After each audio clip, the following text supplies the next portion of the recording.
오늘 우리에게 주시는 하나님의 말씀입니다. 구약의 말씀 이사야 7장 14절에서 16절까지, 신약의 말씀은 마태복음 1장 18절에서 25절까지 말씀입니다. 이사야 1장 14절에서 16절까지 말씀을 제가 봉독하겠습니다. 그러므로 주께서 친히 징조를 너희에게 주실 것이라. 보라, 처녀가 잉태하여 아들을 낳을 것이요 그의 이름을 임마누엘이라 하리라. 그가 악을 버리며 선을 택할 줄 알 때가 되면 엉긴 젖과 꿀을 먹을 것이라. 대저 이 아이가 악을 버리며 선을 택할 줄 알기 전에 내가 미워하는 두 왕의 땅이 황폐하게 되리라. 아멘. 마태복음 1장 18절에서 35절까지입니다. 교독합니다. 예수 그리스도의 나심은 이러하니라. 그의 어머니 마리아가 요셉과 약혼하고 동거하기 전에 성령으로 잉태된 것이 나타났더니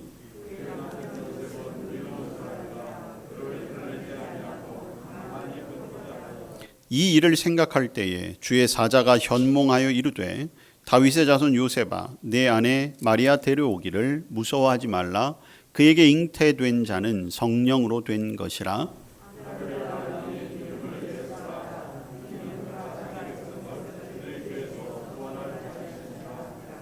이 모든 일이 된 것은 주께서 선지자로 하신 말씀을 이루려 하심이니 이르시되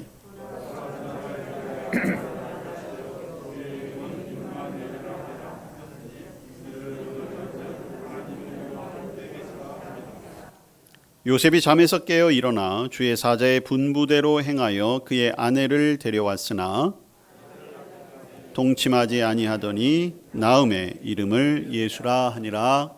아멘. 오늘 이사야 7장의 말씀과 마태복음 1장의 말씀을 통해서 예수로 오신 임마누엘이라는 제목으로 말씀의 은혜를 나누겠습니다. 오늘 대강절 네 번째 주일입니다. 다음 주일은 우리가 성탄을 맞이하게 되지요. 오늘 지난 4주간 동안 앞에 보이시는 4개의 초에 차례대로 불을 붙였습니다. 예언의 초, 베들레헴의 초, 목자의 초에 이어서 오늘 밝힌 네 번째 초는 천사의 초입니다. 천사는 예수님 오시는 날 기쁜 소식을 이 땅에 전해 주었습니다. 오늘 우리는 이 촛불을 밝히면서 천사들을 통해 주셨던 그 기쁨의 소식을 기대하게 됩니다. 또한 이 네 번째 천사의 초는 당시 동방 박사들을 베들레헴까지 인도했던 큰 별을 상징하기도 합니다. 별을 따라 왔던 동방 박사들, 어쩌면 동방 박사들에게 가장 처음 예수님의 탄생을 알린 것이 바로 그 별이었지요. 오늘 이 천사의 초를 밝히면서 저와 여러분의 사명을 돌아보게 됩니다. 우리 역시 마찬가지입니다. 우리를 위해 이 땅에 오셨던 예수 그리스도, 그리고 이제 하나님 나라의 완성을 위해 오실 예수 그리스도를 이 땅에 전하는 복음의 증인으로, 또 주님의 소식의 그러한 전령자로 살아야 될 것을 이 시간 우리가 예수님의 탄생을 기대하며 결단하는 그런 시간이 되시기를 바랍니다. 오늘 우리가 함께 읽은 마태복음에서는 예수님의 탄생의 과정을 보여주고 있습니다.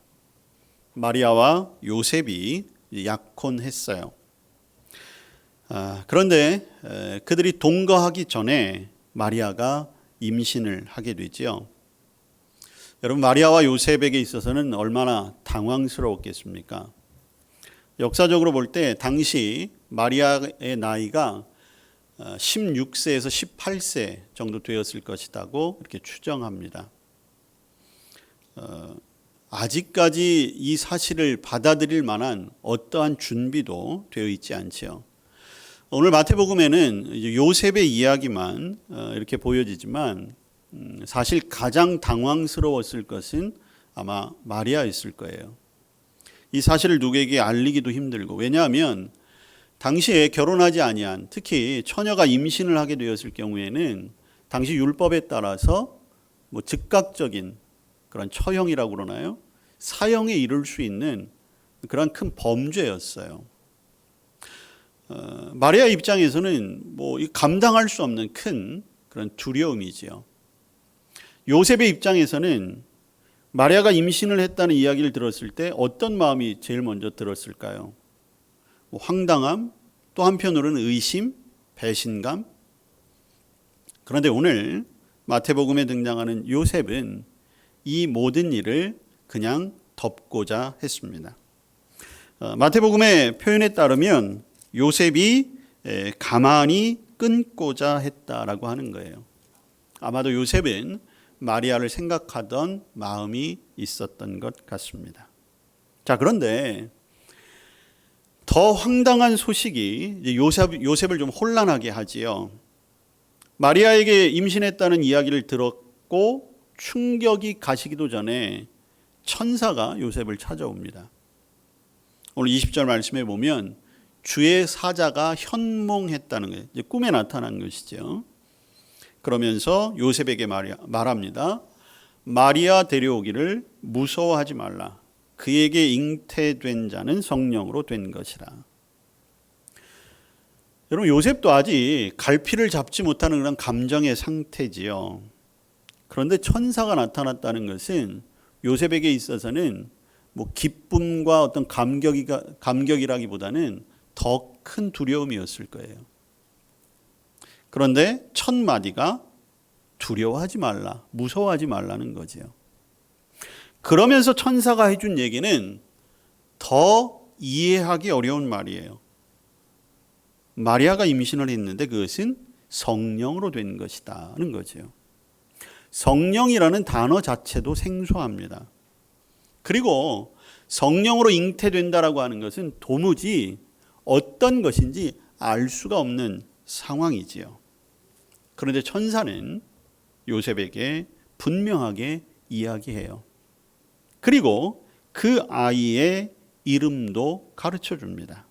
그 아이의 이름을 예수라 하라는 거예요.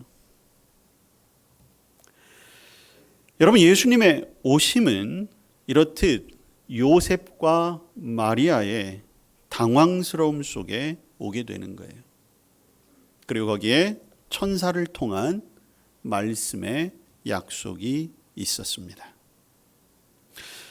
여러분, 오늘 우리가 먼저 주목해야 할 것은 바로 성령으로 잉태되었다라고 하는 것이죠.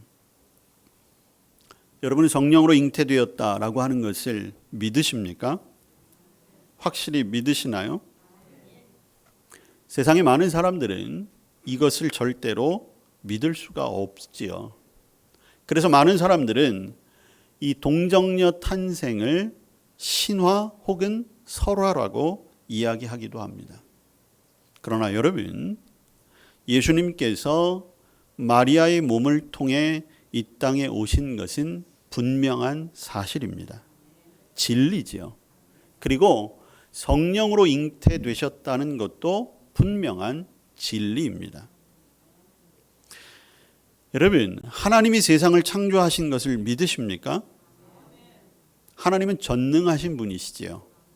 그렇다라고 한다면 마리아의 몸에서 예수님을 나게 하시는 것은 전능하신 하나님 입장에서 보면 아무것도 아닌 일입니다.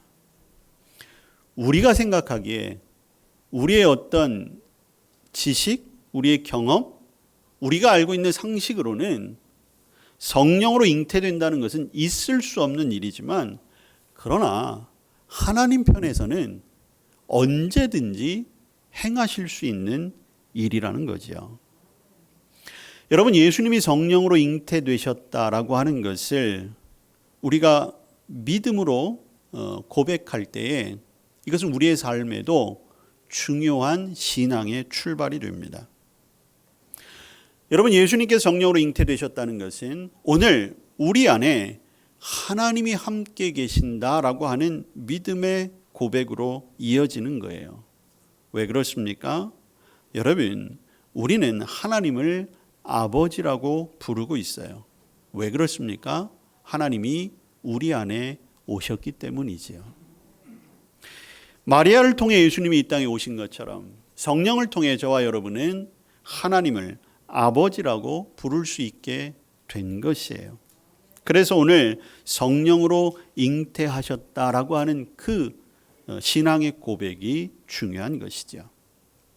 자, 그러면서 오늘 그 아들의 이름을 가르쳐 주고 있는데 그 이름이 바로 예수라고 하는 것입니다. 그리고 그 이름에는 뜻이 있었어요. 예수라는 이름의 뜻은 그가 자기 백성을 그들의 죄에서 구원할 자이시다는 것입니다. 여러분, 예수님의 탄생이 중요한 것, 그리고 예수님의 탄생의 가장 기본이 되는 것은 예수님이 인간으로 오셨다는 거예요. 아들로 오셨다는 것이죠. 여러분, 복음서에 보면 예수님이 탄생하시기 직전 많은 징조들이 있었습니다. 대표적인 것이 이제 동방박사들이 별을 보고 찾아왔다는 것이죠. 그 사건만을 놓고 볼 때는 왠지 신비로운 어떤 상황의 조건들이 형성되었다고 생각할 수 있어요. 그런데 여러분, 그 별이 동방박사들을 안내했다라고 하는 그것은, 그리고 그 외에 천사들이 예수님의 탄생을 알렸다는 등 이런 어떤 기묘하고 신비로운 것들은 그저 예수님이 이 땅에서 이루실 일에 대하여 가르쳐 주시기 위함이었지, 예수님이 무언가 신적인 능력을 가지고 아기 때부터 태어났다는 것을 의미하는 것은 아니라는 거예요. 여러분, 예수님은 그저 보통 아이들처럼 울음과 함께 이 세상에 태어났어요. 그리고 보통 아이들과 같이 예수님은 태어나자마자 어머니 마리아의 품과 어머니 마리아의 젖을 먹고 자라났다는 것이죠. 그리고 성인이 될 때까지는 요셉과 마리아의 보살핌이 필요했습니다. 예수님은 우리와 같은 인간으로 오셨어요. 이게 왜 중요합니까? 예수님이 아들로서 인간으로 오셨기 때문에 우리의 죄를 대신할 수 있게 되었다는 것이죠.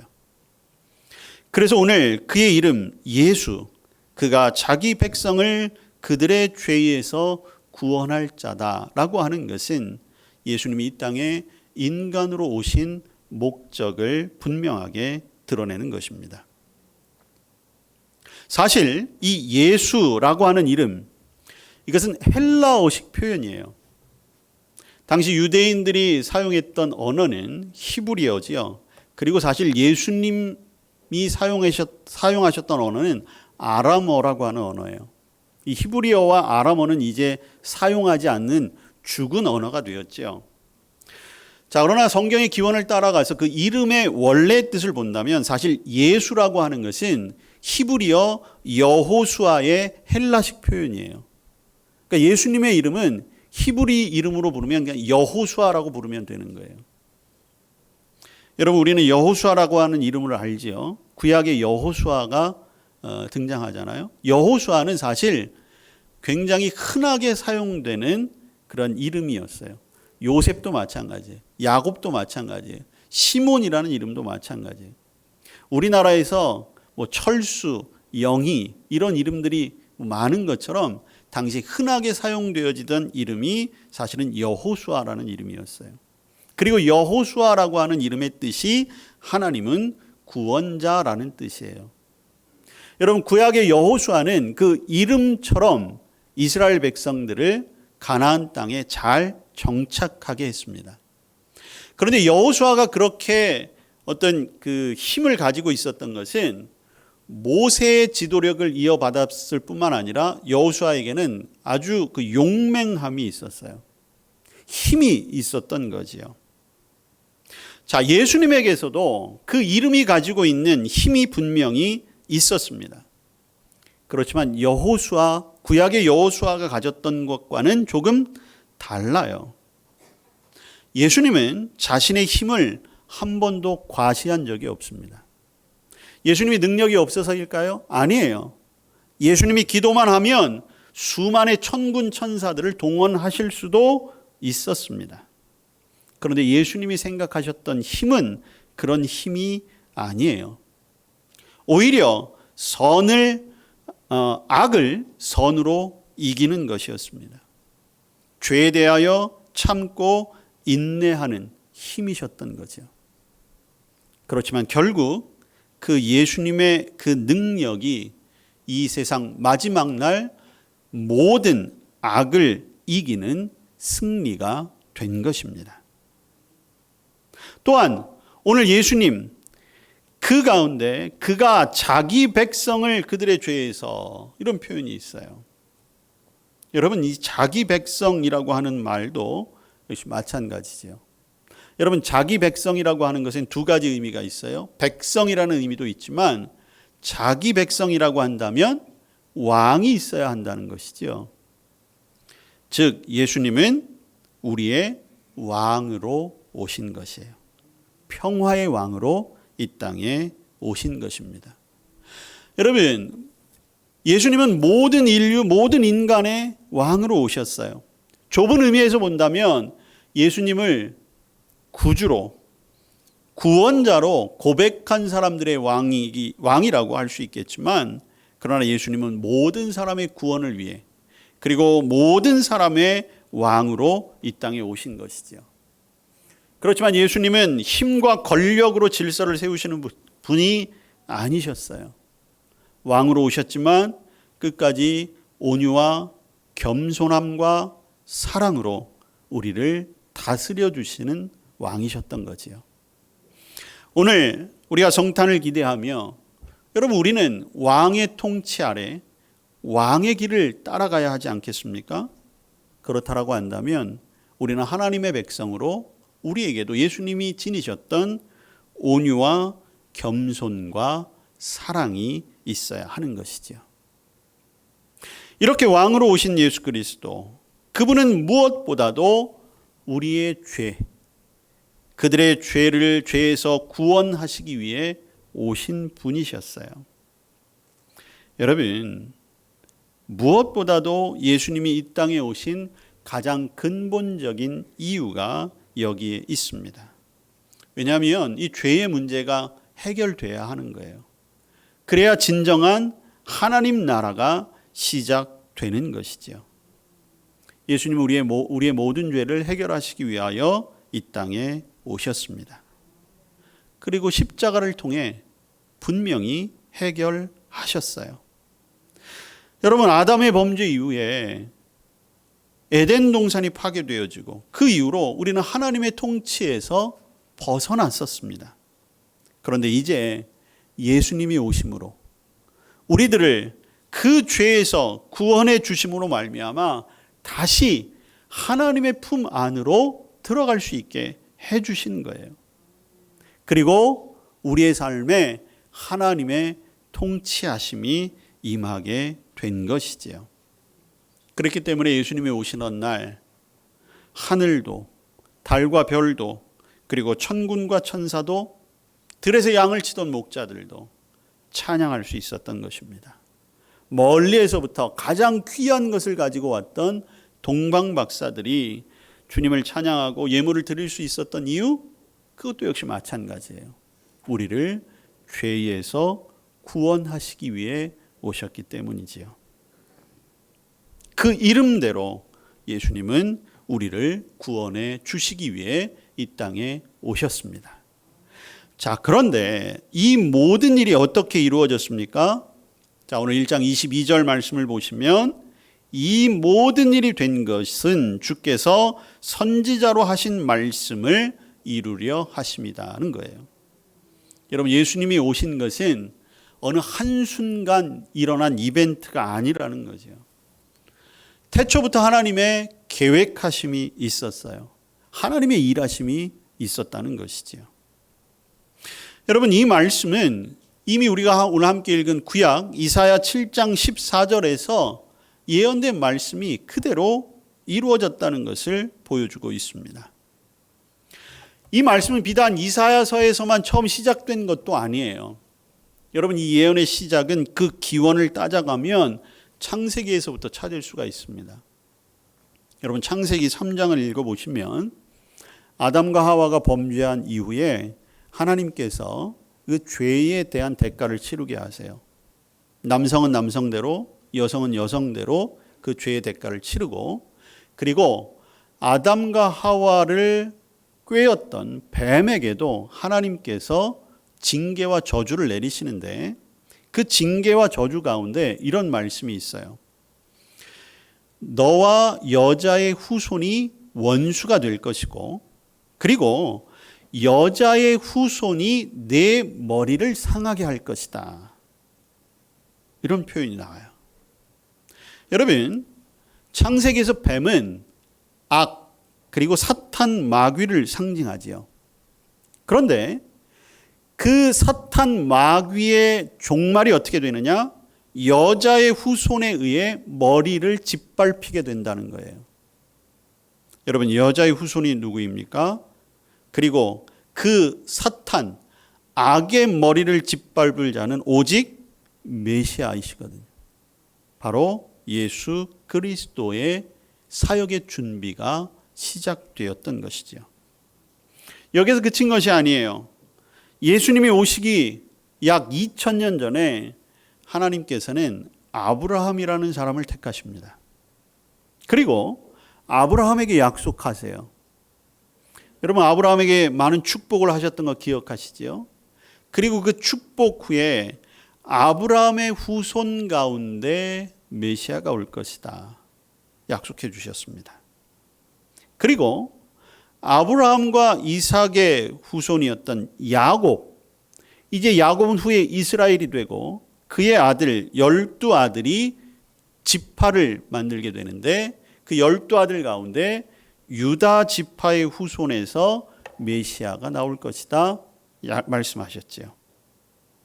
그리고 그 유다 지파 가운데서도 이새의 아들 다윗의 후손 중에 메시아가 올 것이다 분명히 말씀하셨습니다. 그래서 예수님은 아브라함과 다윗의 후손으로 혈통에 따라 이 땅에 오셨어요. 예수님의 탄생을 혈통에만 의한 그런 예언만 하신 것이 아니죠.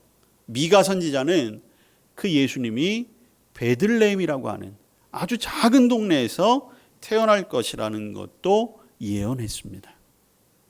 예수님의 오심은 선지자, 예언자로 하신 말씀이 그대로 이루어졌어요. 여러분, 구약 성경에는 수많은 예수님에 관한 예언이 이미 있었습니다.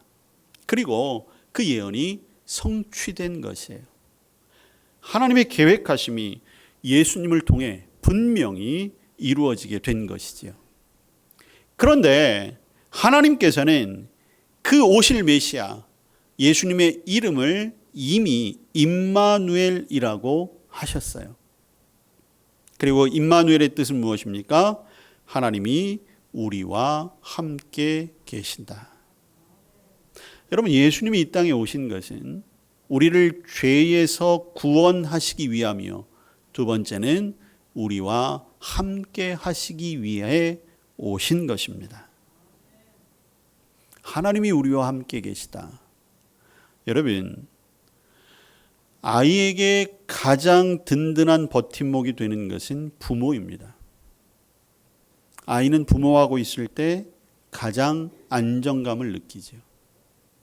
어렵고 힘들 때 가장 먼저 찾는 사람은 그의 엄마와 아빠예요. 아이는 부모만 곁에 있다면 사실 부족함이 없는 것이지요. 그런데 여러분, 오늘 하나님이 우리와 함께 하신다는 겁니다. 이 사실이 믿어지시기를 축복합니다. 하나님이 우리와 함께 하시는 것이 왜 중요합니까? 하나님은 우리를 만드신 분이기 때문이에요. 나를 있게 하신 분이기 때문에.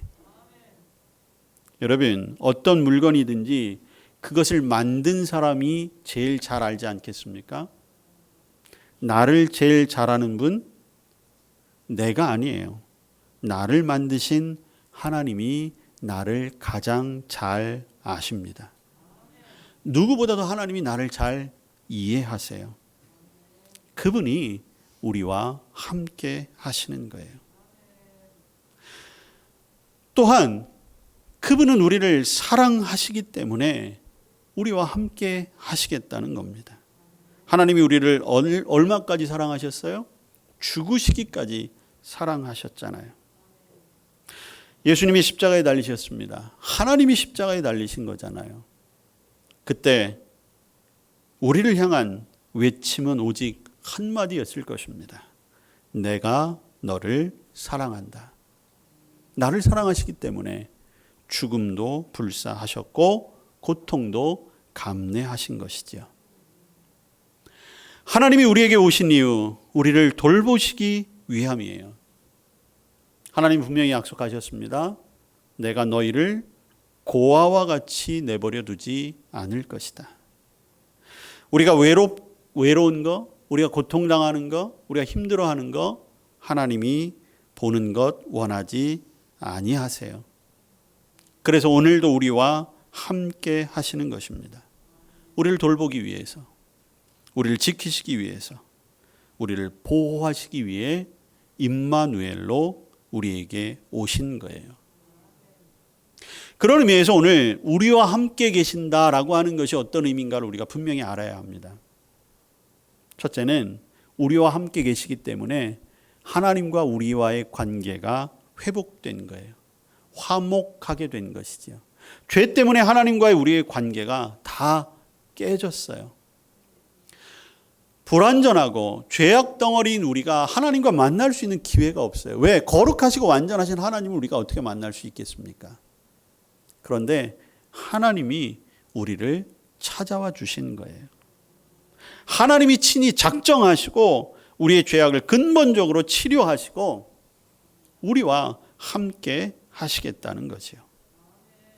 하나님과의 관계가 회복되었기 때문에 이제 우리의 삶에는 하나님의 도우심이 있다는 것을 분명하게 우리에게 나타내신 것입니다.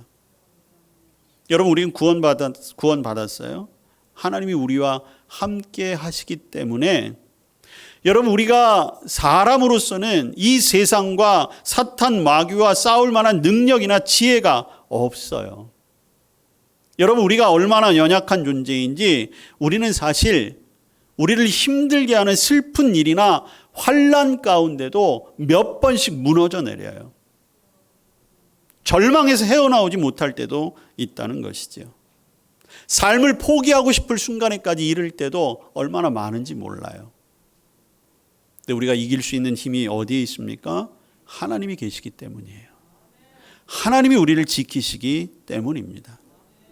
창세기에서 악을 그 머리를 밟으심으로 이기신다고 했잖아요.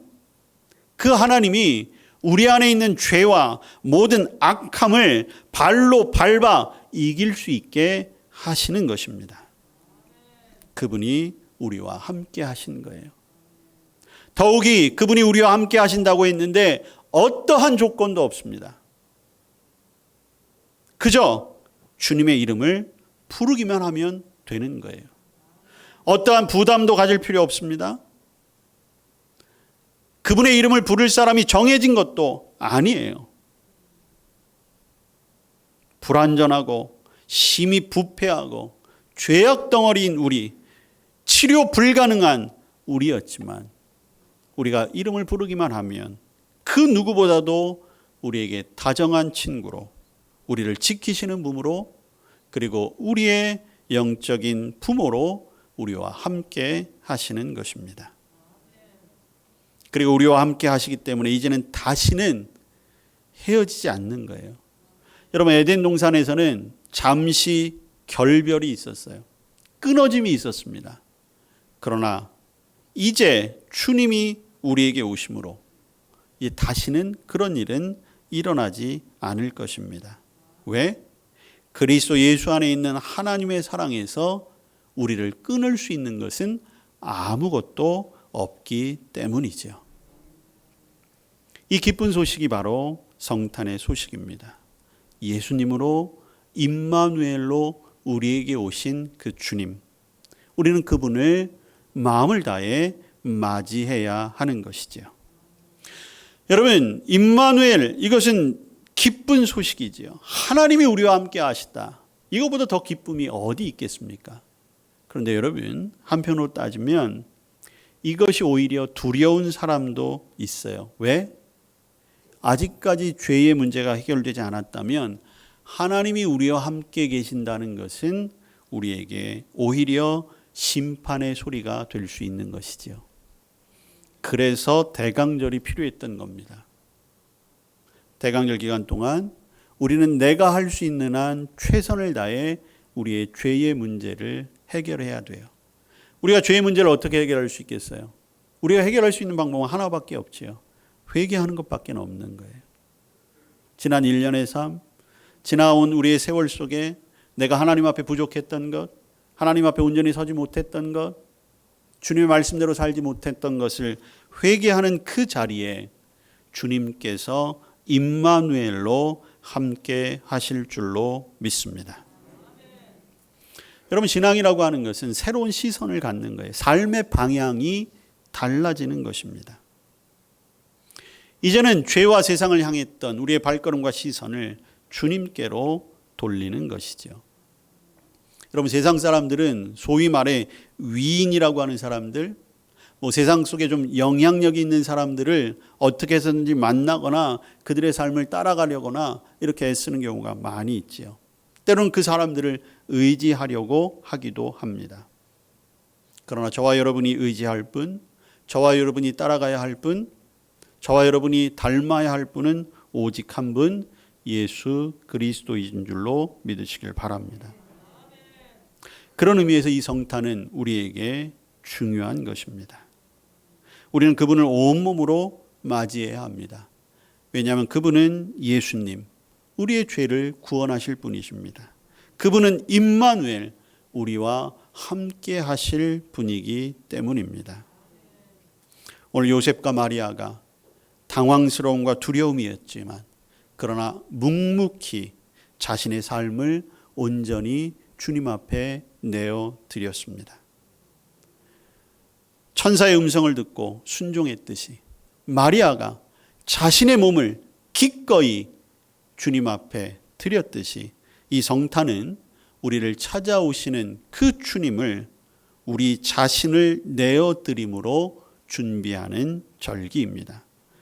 하나님의 찾아오심과 우리의 내어드림 속에 이 성탄은 우리에게 진정한 임마누엘의 절기가 될 것입니다.